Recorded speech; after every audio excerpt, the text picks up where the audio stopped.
Welcome to the Life Success and Legacy Podcast. We're glad you're here, and we hope you enjoy the episode. Hey, we want to welcome back all of our listeners to the Life Success Legacy Podcast. I'm Chris Bay, and I'm super excited to introduce to you my new friend, Taryn Souza. How are you? I'm doing great. Thank you so much for having me. This is super fun. I haven't done an interview in a while, and yours is actually unique. Because for our listeners, Taryn is actually not a client yet. Yes. And what prompted us to reach out to her and see if she would be willing to engage with us and do this interview is she got really excited and learned about IBC from a friend, a coworker, and she'll tell a little bit of that story, but then sent our team a video of her just kind of, and I don't want to steal the show because I want you to talk about that. But this video she sent us just captured us. We're like, we want to have a further conversation with Taryn around this. So Taryn, welcome. Thank you. For the listeners, will you just give some context, like who you are, your family, where you live, what you do for work, those kinds of things. Give them some context of where you are in life. Yeah, absolutely. And if I miss anything, feel free to follow up.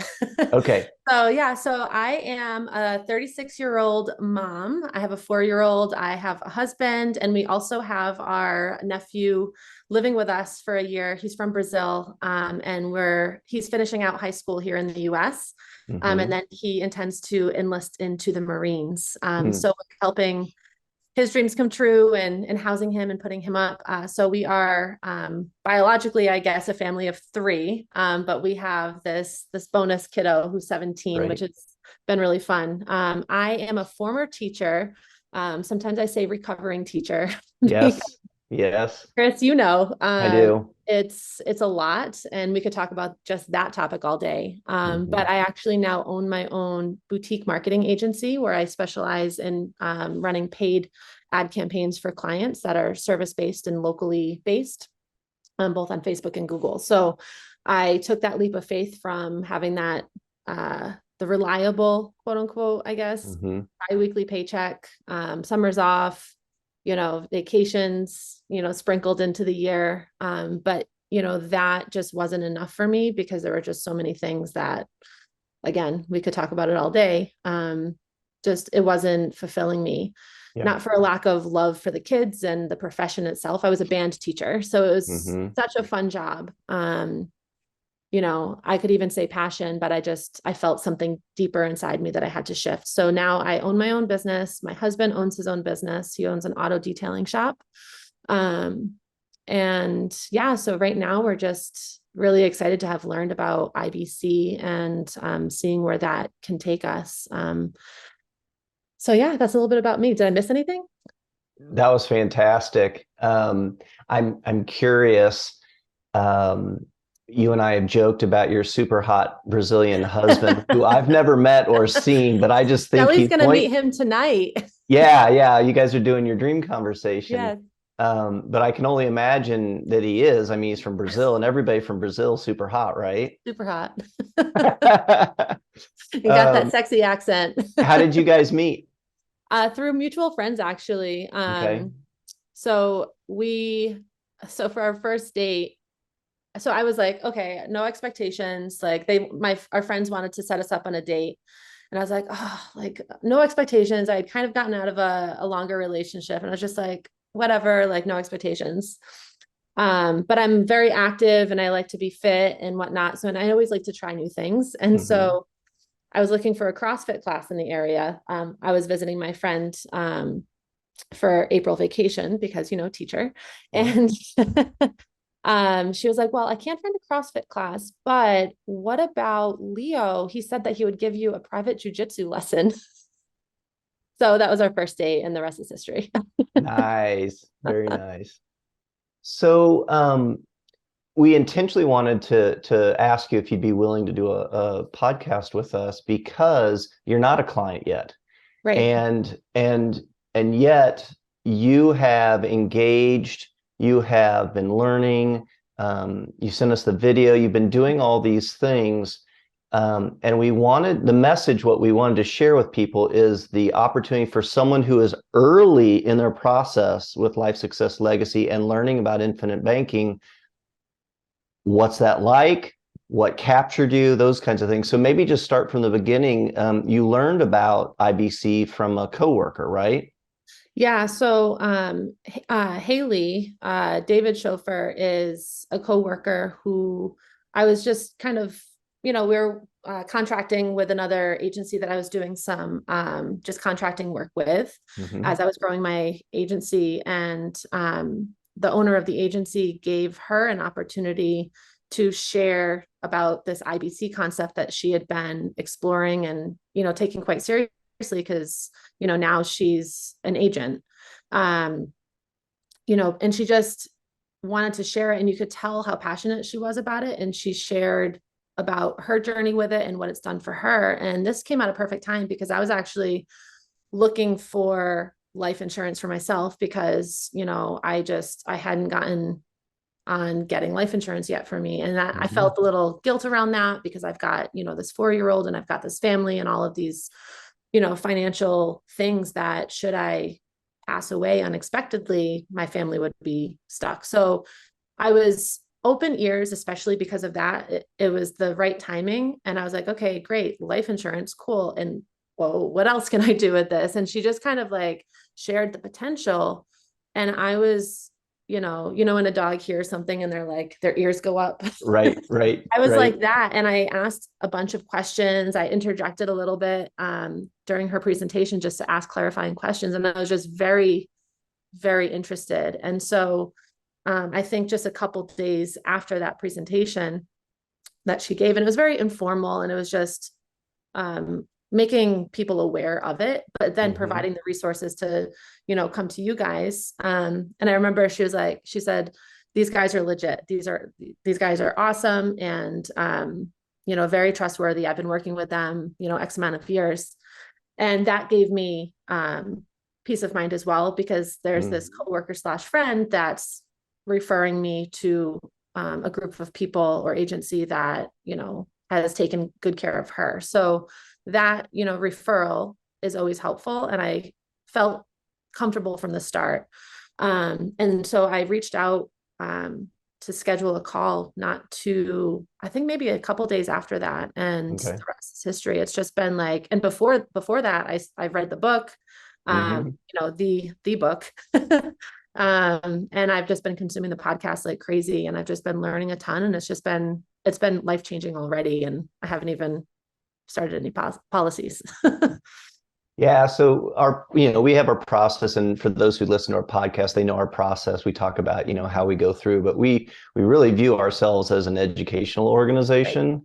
Right. And you have kind of followed that, right? You're not even, you're scheduled to do your dream. You and Leo are doing your dream conversation tonight, right? With Shelly. Tonight at 6 p.m. with Shelly. Yeah. Yeah. And so and I don't even think you've submitted your financial information yet, right? I've submitted mine, and you and I had that conversation, but because mine and my husband's financials are pretty separate. So I know I'm doing this like for me and whatnot, but being married, we want to have the dream together. So we're doing that dream conversation together. And then he's going to start the learning process, with his thing. So we just submitted financials for Shelly to look at tonight. That's right. Because when I've been doing all of this learning, he was actually in Brazil, opening up a new business down there. So it was kind of bad timing in terms of like being able to do the learning together, but I didn't really want to wait for him. So I just, I just kind of went for it. And I was Why like, does that okay, not surprise me? Watch and see, watch what happens. So he's excited. In your communication with us, one of the things you said that stuck with me is you have not felt, and I don't want to misquote, but you have not felt hope about finances since, I think you even said like middle school. Yeah. So exactly. I'm curious, can you unpack that a little bit? Like, and we can go a lot of different directions. Like, what were the messages that you received about money and finances as a young person? Or what was it in life where you just felt like, gosh, hopeless, right? Yeah. And now you're Yeah. starting to feel hopeful. So just unpack that a little bit for Yeah, us. for sure. So, I mean, like you said, there's a lot of directions, and bear with me if I go off on a million tangents, but I've always been someone that's been quote unquote like responsible with money. And I was always someone that paid off the credit card bills at the end of every month, which I intend to get back to, but as life happens, life sometimes gets more expensive and expansive. Mm-hmm. Um, and so, especially with having a family, having a home, this past year with credit card bills just racking up. Our economy went through a little bit of a downturn. It still kind of is. Things just got expensive. Extra mouth to feed, who's very hungry all the time. Yeah. Yeah. um, you know, it became a little bit overwhelming. And when I was sending you that email initially, like the middle school thing, when I said like I haven't felt this financially like secure or hopeful since middle school, at first it was like an exaggeration, but then I was like, wait, like that's actually the Mm. truth. Because if you think about high school, you're already starting to like have to think about getting the car insurance and buying the car, and you're exchanging hours for money, and it's just like the minimum wage. And I did waitressing, which I'm very grateful I did, and I'm really grateful for that experience. It starts the grind in high school. And Mm-hmm. later on in high school, you're starting to think about college and loans, and my mom co-signed loans for me, but like I was signing these loans that I really didn't even like understand how they worked and what they were going to look like for me. I just figured it was the thing that everyone does. And I've always been a rule follower until more recently, where I've become a rule bender and slash rule breaker, because I'm just thinking differently. And I think that's a huge plus for me in this whole process, because that's what one of Nelson's things is: think differently, think outside the Yes. box, right? Rethink your thinking. Rethink your thinking. There it is. Mm-hmm. So what started out as like a bit of an exaggeration at first was actually like, oh my gosh, that's actually the reality. It's been the grind since high school, and like middle school, I didn't have to think about that. And like even right now, I'm still paying for student loans that I'm not currently utilizing because I left my teaching job. And zero regrets, and it is what it is. It's all part of the journey. But I'm excited for those to get paid down in a very short while, because of IBC. But yeah, I mean, there's just a lot. I mean, and in terms of just finances and what we're told, it's just also confusing. Mm-hmm. And so for me, I had the retirement, money that I was paying into, and I didn't have a choice. It was 11% of my paycheck going into my Massachusetts teacher's retirement. I was like, okay, great. One day it'll be there for me, whatever. It is what it Right. is. In one of my school districts, I had set up a 403B because I was like, oh, well, that's what everyone does. Like, I guess I should do that and be responsible. And, it still never really felt good to me because I wasn't in control. I didn't know what was happening with the money. I didn't understand it. And kind of like you guys say, like, when you're in investment accounts and having someone manage your money for you, unless you like really understand, like a lot of people just kind of like pass that off to people. And it's just like the expectation is like, oh, someone will handle my money. But the truth is, like you guys say, no one cares about your money as much as you do. So this just feels so good to me because I have control, and I have like the mental control too of understanding the implications and the like the benefits, or if I mess it up, like what would happen. I feel in control. And so like the education piece, I just helps me feel empowered to do something that feels good. Like I've never been a gambler, because it's literally gamble. You don't know if you're going to make money from it or lose money from it. Mm-hmm. And for me, I like to at least like at the very least stay the same, like keep the same amount of money that I have. Right. So I'd rather just not go gamble. When you're at the slot machines or whatever, like, it's not that I haven't done it. It's just like, I'm going to set myself a limit, $50, Right. whatever I want. It's like, when that's done, we're done. The only Right. thing that's certain is that people are going to come around with like a tray of beverages that they're like, oh, this is free, but really we're paying for it because chances are we're losing our money. So like, it just, gambling's never felt good to me, and investing, same thing. I didn't have the brain space to learn about it. It didn't feel good because it wasn't guaranteed. It was a game. This finally aligns with me because it's something that I can control, and by contract, it's guaranteed to grow. So it all just kind of like, all just finally just, all the puzzles just met. And it's like, I think that's just why I'm just like vibrating about it, because it just finally aligns with me and my personality and my risk tolerance and things like that. So yeah, that's That's really good. Yeah, the language we aim for or we use around here is that we want to build confidence and competence. yes. Where people understand, just like you were saying, understand what they're doing with their money, and they feel confident because they understand.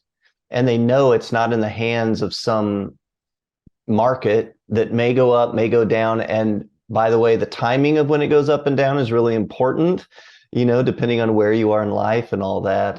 I was just recently, just yesterday, I had a phone call with someone who's actually in our process as well. She and her husband are both educators, and they've got little kiddos. So in a very similar life circumstance as you. And she very openly says, I don't know about money. And I've got these IRA things over here that somebody told me to put money into, but I have no idea what they're doing. And I don't understand what I should be doing with them or anything, and so we just educate. We don't tell people what to do with their money. We just educate, and then they get to make educated decisions. And because they have that education, they feel confident to make those decisions for themselves, depending on what their life circumstances are. Exactly. And to add one more thing too, like the last several years, especially going into business ownership, I've been doing a lot of work around money in general, just money mindset, trying to understand money. Like I've been halfway between like this, like, money is energy and kind of like woo woo kind of stuff, but also like, you need to have a strategy in order for, your mindset to really come together and to like have your money make money babies. Yeah. So yeah.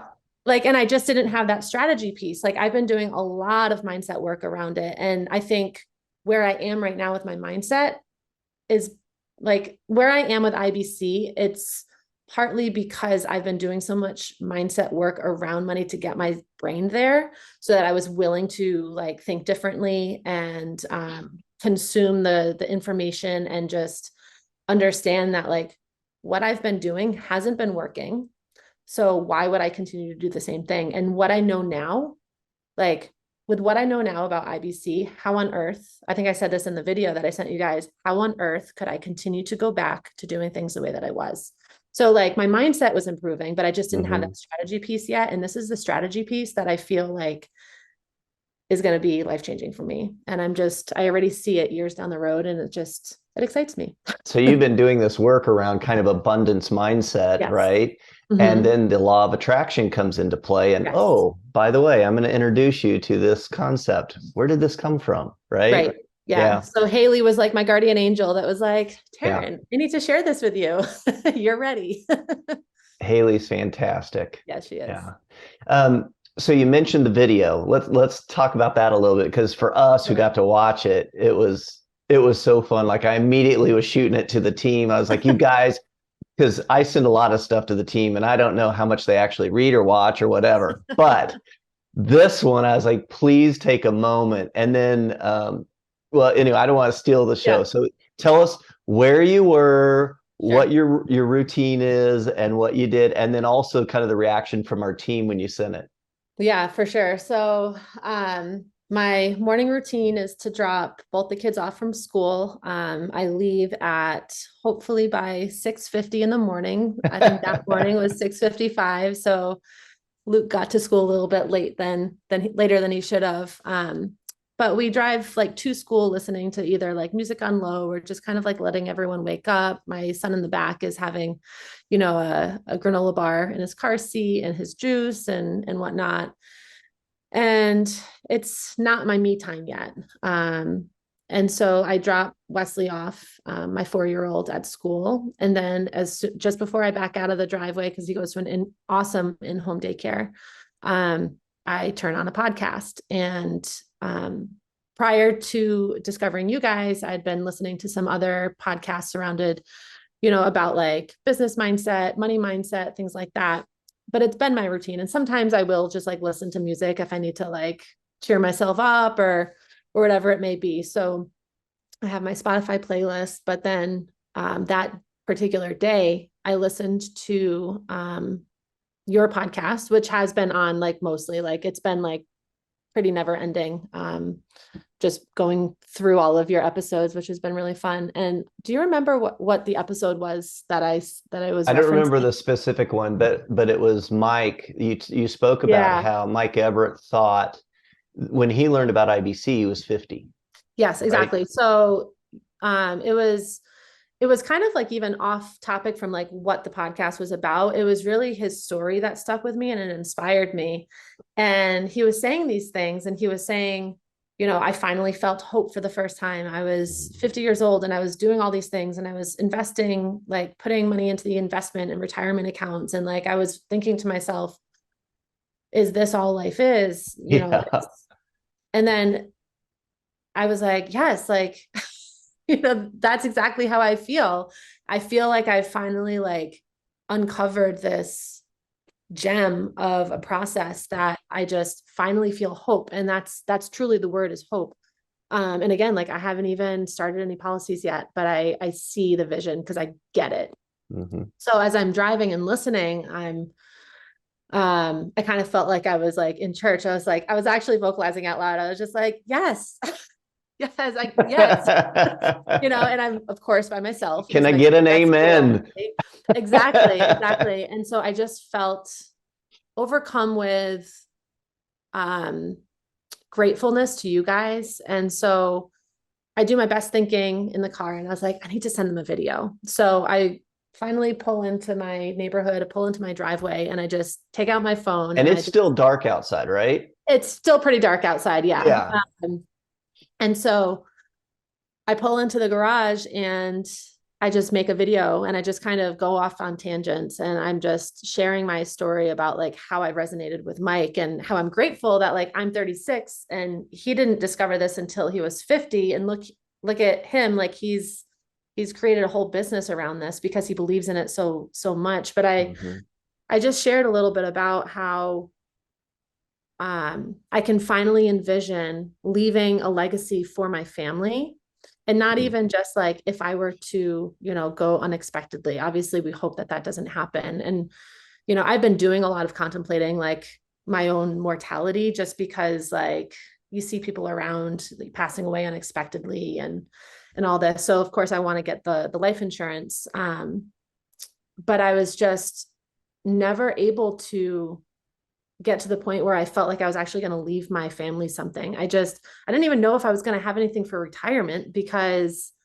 I left this career of education and like, I never really learned how to do all things the right way. And honestly, I think I'm kind of glad that I didn't because, this opened up this Pandora's box for me where I was just like able to finally like really focus on this process. But with IBC, I can finally see this potential and not so much even just potential, but just like this actual thing that can happen where I can leave my son this legacy where I can teach him this process so that he never has to rely on a bank, a formal bank in his life. And, I finally felt hope for leaving something behind that's like more than me, and it just really got me emotional and excited. And so I decided to just kind of spill my guts to you guys. And it was fantastic. I mean, I clicked on that and watched that. And then I went and showed my wife. Yeah. I went and showed Sean and then put it out to the team. And then didn't Mike call you? Yeah. So I was what was that like? I was in the middle of Mike Kwong's book because in the video I had actually said I've read about 3 pages. Maybe I'll actually do more reading today. I was just all fired up. So I was sitting down on my Mike couch. Kwong's book, dibs. Yep, there it is. It's so good. That was another like light bulb moment. And so I'm reading that and I see my phone ring and it's a phone number from Lawrence, Kansas. And I was like, And this is totally Everett. Totally Everett. And so I answered it with a smile and I was like, hello. Because like I knew I had sent that video. And it was so funny as I was sending the video, I was like, they're gonna think I'm crazy. They're gonna think I'm like this crazy stalker woman who's just like losing her mind. But like you guys had the total opposite reaction. You're like, we already are the island of misfit toys, so we welcome it. Yeah. So he was like, I was watching that video with tears in my eyes. Like, I'm just like, he was like, thank you. Like, it's an honor to be able to, talk to you. And I was like, oh my God, it's an honor to talk to you. Like, I know that voice from anywhere. I've listened to it ad nauseum. Ad nauseum. Yeah. So yeah. Good so that's the story of the video and just how that kind of came to be. So, well, as a teacher, we live for that feedback. That moment when somebody gets it, right? Or their success, and you celebrate as much as they do their success. And so when you're like, the dots are all connecting and the light bulb's going on, and then you take the time to share that with us. I mean, I've got goosebumps right now. Just I get that.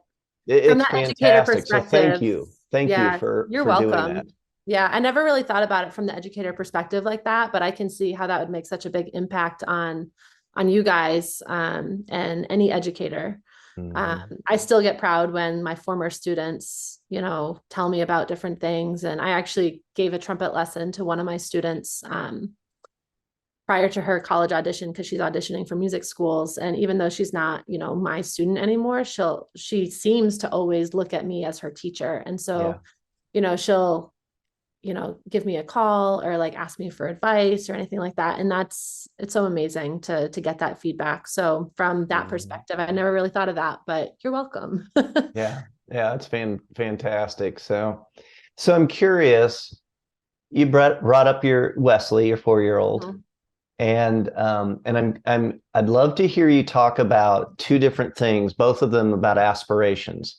Aspirations for IBC, your financial plan, all the stuff that we're going to be putting into place for you, for yourself and Leo, but then also for Wesley. Like, of those things, what is it that comes up for you that gets you so excited?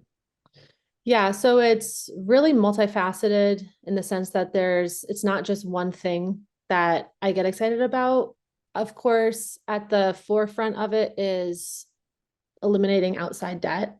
And as you guys say, bringing it inward and, growing system from there, being able to have just more freedom, for both of our businesses, because he's a business owner, I'm a business owner, and seeing how that could help our businesses thrive, utilizing the system, and just having a little bit more, like worrying less about finances and having more peace of mind, being able to do more fun things without having the back of my mind be like, oh, I got to pay that credit card bill. And how am I going to do that? Like, it's already too big, like that can sometimes be like a joy killer, even when you're on vacation,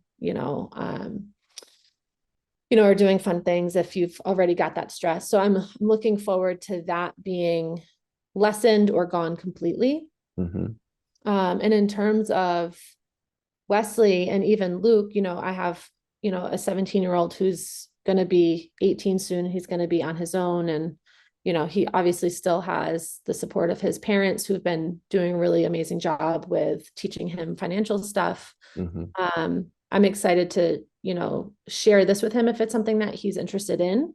But then with Wesley, I'm excited for him to not have to ever rely on that bank lending, or like being able to have more freedom to be an entrepreneur if he wants and take out a loan from his policy if he wants to start a business instead of like begging for an investor or, because like, what was it? The golden rule, right? I was listening to that one on my trip back from New York this week.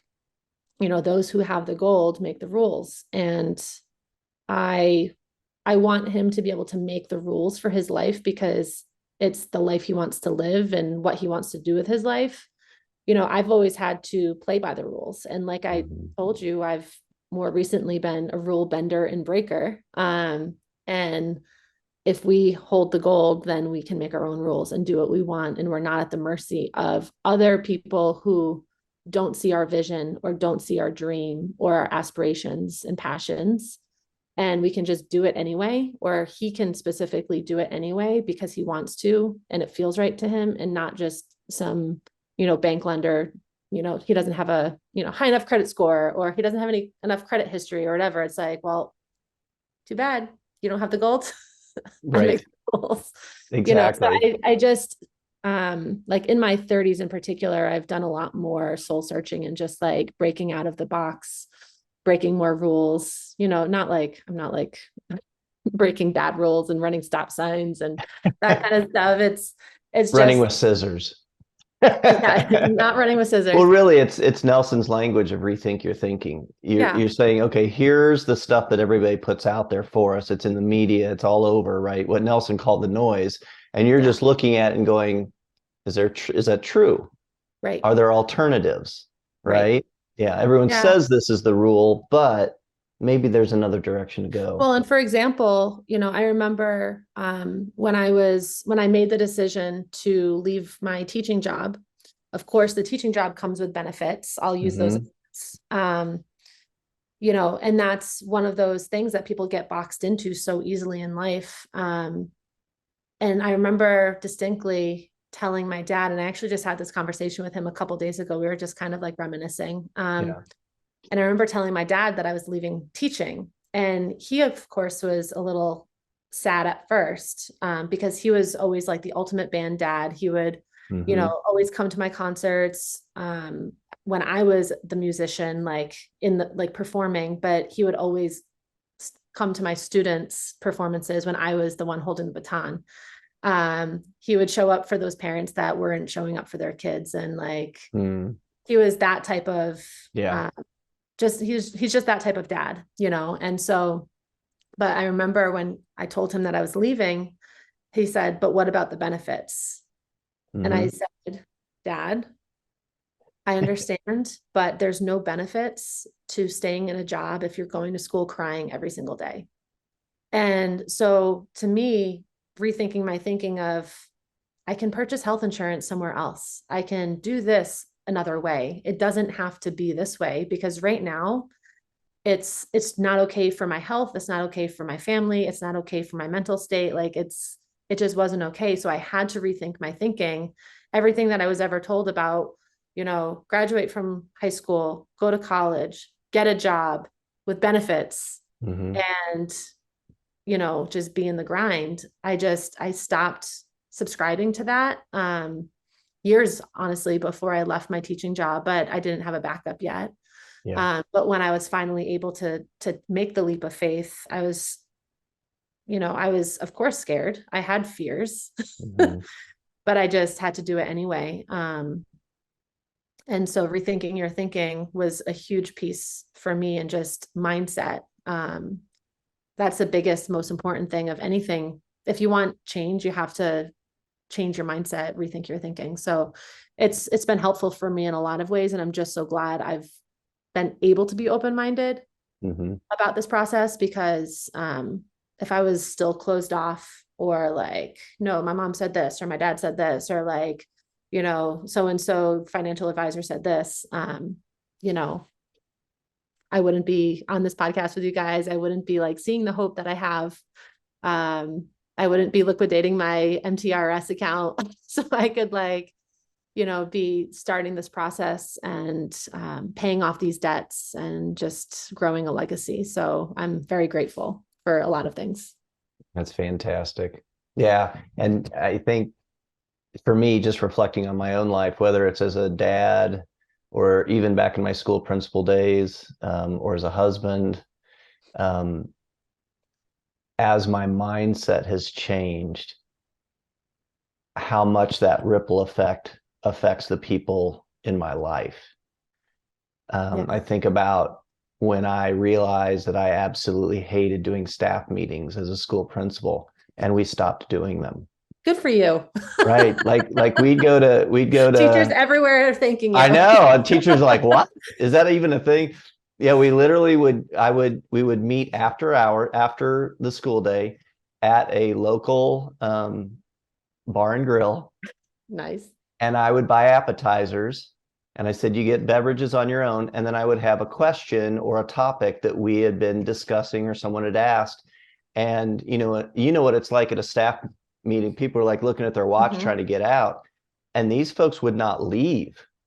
Like they were just hanging out, and I didn't have to lead anything. I just would, throw a question out and I would listen, and we came together. It was just fantastic. But then Yeah, even as a because you care about the parent, people. You want to bring people yeah, together. And that is the most important thing about anywhere that you're spending half of your life. Like yeah, if you think about it, right? Like yeah. half of your day is spent at work. You want to be in a environment where it's supportive and you're being heard, so that's awesome. Kudos to you Yeah. on.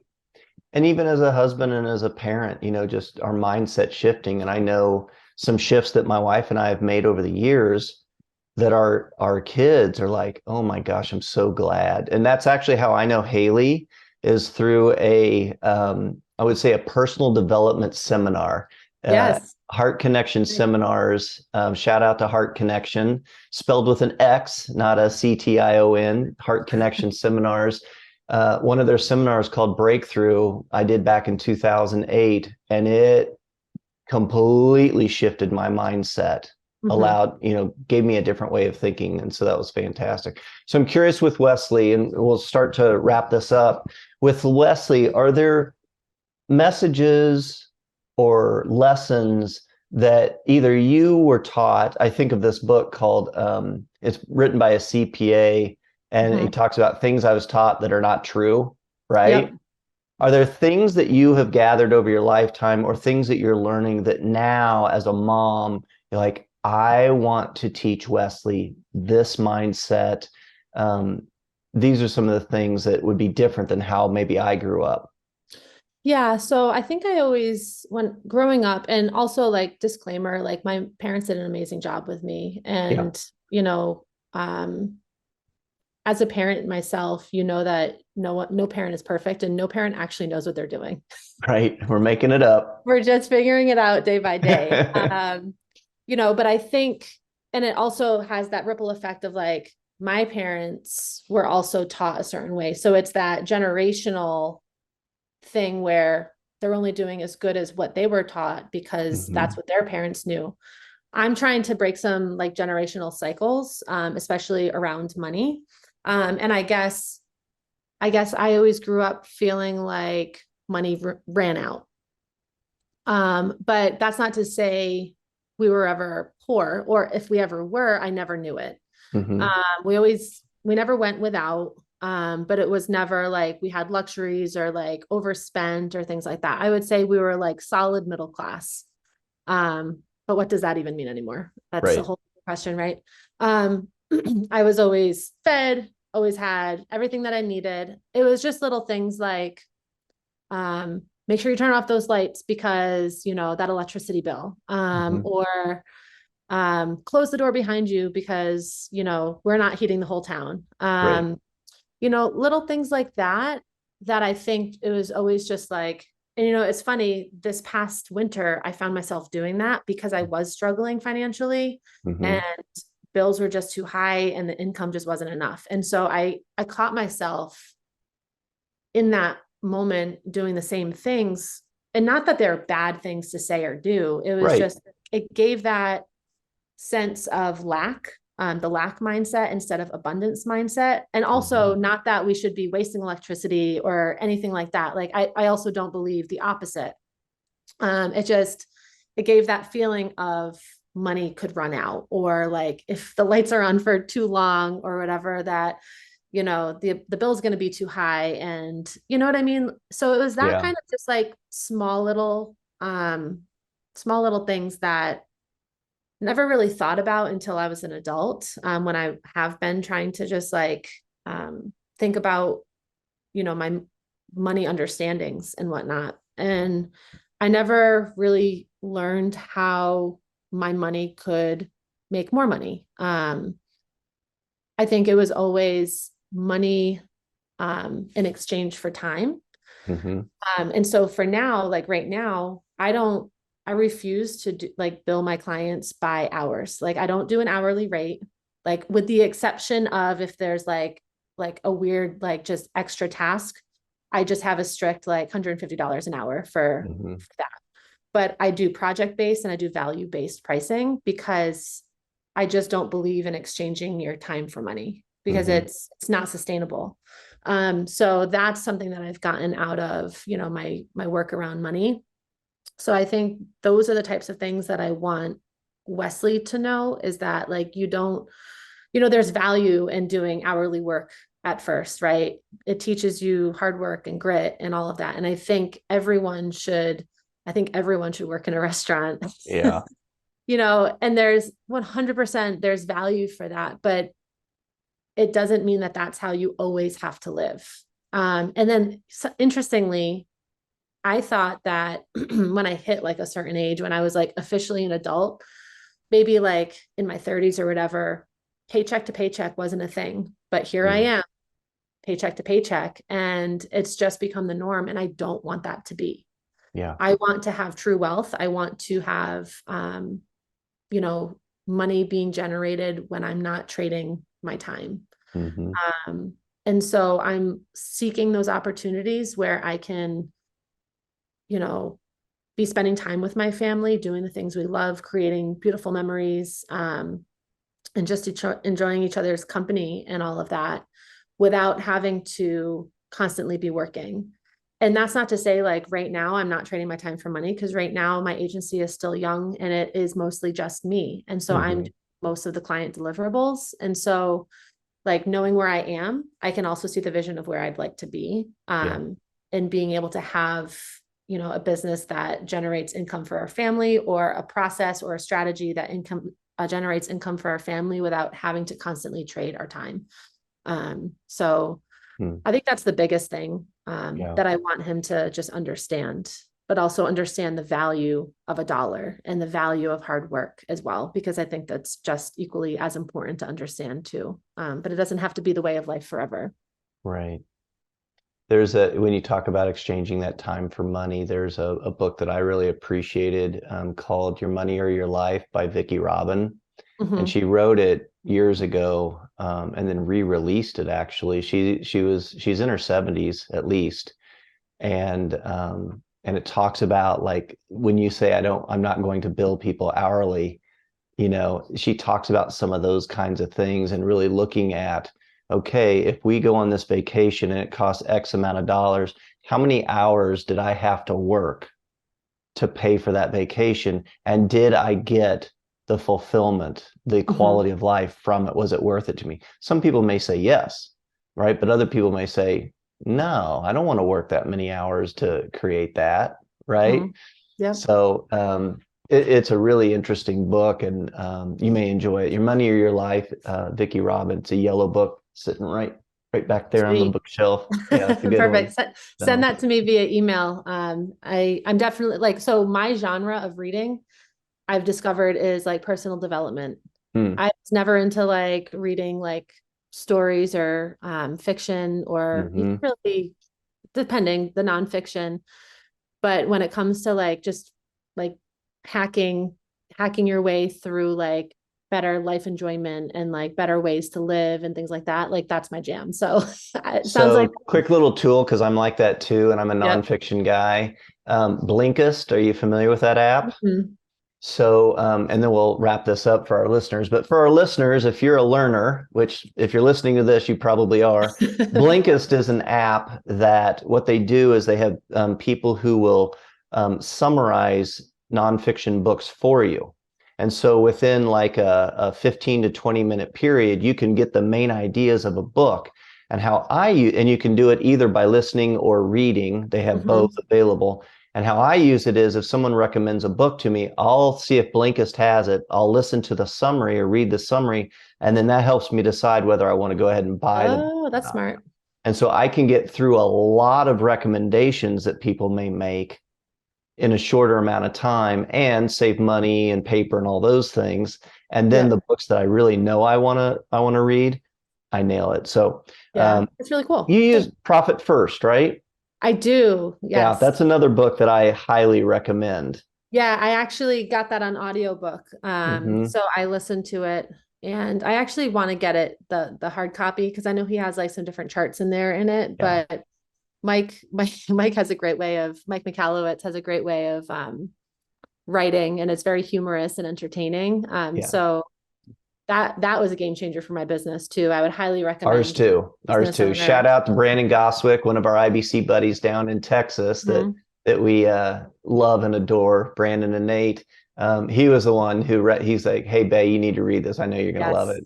And so it was good. Like, and I discovered that early on in my, like, I think my business was officially formed for like 3 weeks before like I learned about it. And so I'm just so glad I did, because I had the taxes on hand to hand over to Uncle Sam. Not that I was happy about it, but I was prepared, and I didn't feel like that sinking feeling that I imagine otherwise would have been had I not been prepared with like the percentages allocation. So I agree. Great book. Good stuff. Taryn, this has been a blast for me. Thank you for taking time. I know you've been out of town and had some family stuff going on, and to come back in and join us for doing this podcast. I'm super excited. I believe tonight you're doing your dream conversation, you and Leo. Yes, we are. That'll be fun. Yep. And you'll get to hang out with Shelly, which I think you already know. Shelly and Haley are besties back from working together. And Shelly also has been through Breakthrough that I mentioned earlier. That's how I met Shelly and Todd, her husband, originally. So have fun with Shelly tonight. I will. Looking forward to it. Since you've submitted your information to our software, to Inspiring Hope and Freedom software, and you will have had your dream conversation, that means we put you on our Monday agenda. Ooh, so exciting. I know. I listened to the podcast about Strategy Mondays. Yes. Yeah. They're fun. Our whole team joins together so that our clients get the best of all of our minds, which I won't make any comments on that. I was going to come up with something funny, but my ears will be ringing on Monday, right? That's right.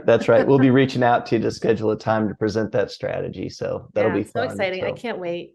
Yeah, we're excited about it as well. Yeah. And I can't wait to meet Leo.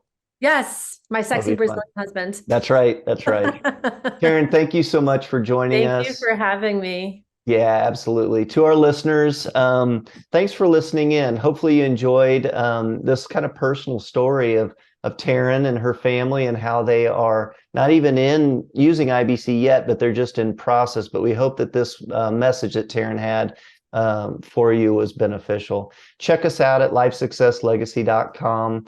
If you haven't gotten a copy of Nelson's book, Becoming Your Own Banker, we always recommend starting with that. And then, of course, we've got other resources there as well. Mike Kwong's book, Dibs on Your Money, my book, Family Banking with Purpose, variety of different learning styles, the podcast that Taryn talked about. If you have been joining us, go back and check out some of those early first ones that were re-released. So thanks for joining us, and we'll catch you next time.